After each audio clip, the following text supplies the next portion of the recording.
How are you doing, Ameerah? I'm doing pretty good, all considering. Yeah, good repping the green team colors. You're green until you die in this competition, it seems. I die. Well, let's get into, I guess, from death to birth, I suppose, when it comes to you as a challenge competitor. So, you obviously were someone who was a shock early boot in Big Brother 24. When you get this prospective second chance to come back onto reality TV, admittedly in a very different setting, what was your reaction? Were you a challenge fan before signing up for this? So it's funny. I watched the challenge way back in the day, so I was a Hmm. fan. When I saw like Wes show up, I was like, oh my gosh, it's like Wes. I watched this guy when I was like in high school, so I was an early fan of the challenge. And then when the Challenge USA came out, I started like going back and watching some other seasons. So I do really like the challenge. And when I did get the opportunity, I was super excited because I was like, oh, this is my show. I'm a competitor. Like I love to play games. I love to compete. I love anything active. I'm not afraid of heights. Like I got this in the bag. So that being said, obviously you did not come alone, not only backed by this Big Brother squad, but also two of your fellow season 24 cast members in Alyssa, in Monty. Was this something you were aware of going in? Did you all sort of have this either loose or like actual formal agreement to look out for each other while in the house? Once we got there, that's when we were like, okay, we're locked in. Hmm. Obviously, Alyssa are very good friends. Me and Monty are good friends too, but you know how it turned out in BB24. And so I was like, I don't know if I can trust this guy. But Monty swore up and down. He promised me he's got my back. And so I was like, all right, I'm gonna give it one more go. So I really, once we were there, I was like, okay, BB24, let's do this. What about the other Big Brother people? Because you have people like Alyssa Lopez and Tiffany who like have other connections, and then obviously there is the Josh and Fessel and Polly who like are technically Big Brother. Because you said at one point in that episode, like, "Oh, I want to go Big Brother strong." How much did that bubble extend to everyone who has technically played Big Brother? So it didn't extend to the people in the middle. I knew like if I'm playing this game and I'm Josh, Paulie, Fessy, like I'm gonna be riding the middle as long as I can. So I was aware of that. I'm like, they're definitely gonna do that. But Tiff, I love Tiff and I knew her before this, and so I knew like she would have my back 100%. So I was nervous about Alyssa Lopez, but actually I really, really liked her. And Alyssa Snyder had a connection with Lopez. They're from like Sarasota. Their names are both Alyssa. So they already had a connection. And so I trusted Snyder with that relationship, but also I was able to build a relationship with that. And then Tyler, he was on the green team with me and he was riding with me from day one. And so I was like, all right, I really like Tyler. So I was excited to be BB strong in there. I was like, we can do a little damage. Now, it seems you had quite the reaction when you saw that the blue team had nominated you. Was this a surprise at all, considering that you had someone like Alyssa in there hopefully stumping for you in private? Yeah. So I will say, out of all the teams, I did not want blue to win the Hmm. most. So I felt stronger. I felt like the red team, I would have had a better chance. However, I was surprised because we had already been going around the house like, we'll take out the legends, we'll take out the vets, and so I was surprised when it was me, especially because I did have the Alyssas over there riding for me. So Interesting. Well, you had just mentioned, going around the house, and certainly that's something that will prevail after your elimination is like, there's only six vets. We have the numbers to take them out. So, how much was that being stirred up even in these first, couple of hours of playing the game? oh, it was coming up everywhere, left and right. So I mean, I was hearing about it all the time. So I definitely felt like we were all on the same page. Now, what I will say is that um, I didn't talk to a lot of the blue players about it. Hmm. That so I don't know. Maybe they were never going to do that. But between like red, and green, like we already knew what we were going to do. Yeah, that's interesting because when Corey and Tori come in with like their agenda of putting your name forward, they say, "Oh, we haven't really talked with her. We don't really know her." Was that like a founded argument? Were you talking with them at all, or was that part of this whole like, I don't know if I need them because I'm hopefully getting rid of them soon? No, no. So it's true. You have to remember, like, I just got there. This happens really quick. And it's like a ton of people. I'm trying to talk to everybody, but they were absolutely right. I said, hi, I'm Ameerah, but we hadn't had a chance to like, oh, sit down and bond and like, this is what I'm about and blah, blah, blah, blah. So they were definitely able to use that as an excuse. Definitely not a valid excuse. Obviously, they put me up because I'm a rookie, but, you know, they can use whatever they want.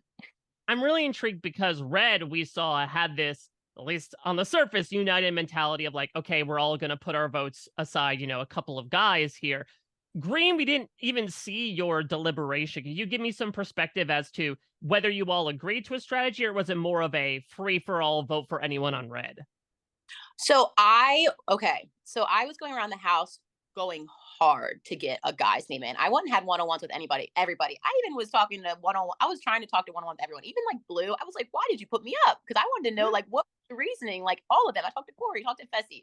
So I mean, I was going around the house really hard saying, please let's vote in a guy. And then my argument was like to the men was like, hey, we don't know what's gonna happen. I'm like, if we put in a guy this week, that means the next one will be a girl, Mm. like so I'm selling them on this. And so within Green, I had everyone was like, okay, I'm going to put in a guy. Even Monty was like, all right, I got you. We'll do this. But Amanda told me she was going to put in a guy, but Monty had told me, he was like, hey, just letting you know, Amanda told me she was putting in Michelle. And I was like, damn it. So I knew there was going to be some stragglers in there. Yeah, what's interesting is we obviously see with the blue team how much the vets bore weight there. You had two very different veterans in the aforementioned Wes and someone like Amanda. What was the dynamic like with them? We saw it a little bit in the next round, but early on, what was the dynamic you were getting a sense as to like the voice that those two carried compared to the rest of you? Um, so Wes, I've seen the show. I was very cautious of Wes. He gave me a lot of tips and I felt really supported by Wes, but then it kept going through my brain like, wait, is he actually supporting me? Is he trying to trick me? Is this all like, cuz it's Wes. So I'm like with Amanda, um she's just fun. She's super fun. She says the most obnoxious things like everything that she says out of her mouth comes out of left field. So it was two very different legends on our team. We had Wes, who was like really coaching us and telling us what to do and how we should play. And then we had Amanda that was over here just like stirring up shit.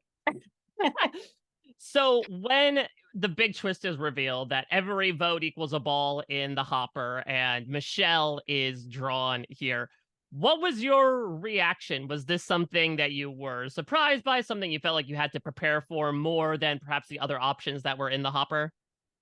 Um, I was, I was thinking that we were going to get a guy down there. I'm like, look, it's Hmm. a 70 chance a guy. I think it was 25% chance a girl. Like I was thinking, okay, I'm going to get, once I saw the votes, I was pretty happy that it was like, I was like, okay, I put in work. It worked. They're voting in a guy. Now, then it was between Michelle and Desi. And let's be honest, I don't want to compete against either of them. I was I'm like, oh man. And I also like both of them. So I like Desi. I like Michelle. I'm like, I don't want to even, I don't, not only do I not want to compete against them, I don't even want to send them home. I mean, obviously I will. I'm going to give it my all. But I was like, all right, it's Michelle. I mean, the girl is a survivor champ, but I'm going to go in full throttle. Yeah, you end up losing by only 18 balls in the end. What was the emotions when you find that out? Was a more of a, oh, I got to remain neck and neck with, this two-time survivor competitor, multiple challenge time competitor, or was it more so the bummer of one more handful of balls and I could have beaten her? Oh, it was a bummer. It was a bummer. I was like, I gave it my all and I tried my best, but I let myself down a little bit. I really wanted to win that. And I was like, I can't believe I just lost by that much. I could have won this thing. So I was let down. I also was like, I was so cold that I was very frozen during this thing too. Like even when they told me Mm. I lost, it still took probably like 10 seconds for it to actually register in my brain. I'm like, wait, I lost. I see like Michelle celebrating beside me and I'm like, oh. Yeah, got to wait for the brain to thaw. The brain freeze was very much there. Yes, it was definitely there. Last thing I want to ask is obviously, like you said, it was a very whirlwind couple of days, but was there anything on your time on the show that you wish had made the edit to us, either from a strategic perspective, entertainment perspective, personal perspective, etc.? Yeah, like you said, it was pretty quick. Maybe I wish that they could have seen how hard I was trying to get a guy's name thrown in there. I wasn't just sitting around like, woe is me. I was like, okay, I got to get to work. So I would say more of that going around like because that's pretty much how I spent my entire time since my ball was put in there. I was talking to everyone. So maybe more of that. personal. I was, I had a lot of friendships into the house, so that would have been more fun. But that was fun content, and I didn't really have it. Like it wasn't a lot of fun for me. It was just straight downhill. But yeah, maybe that would be my only thing.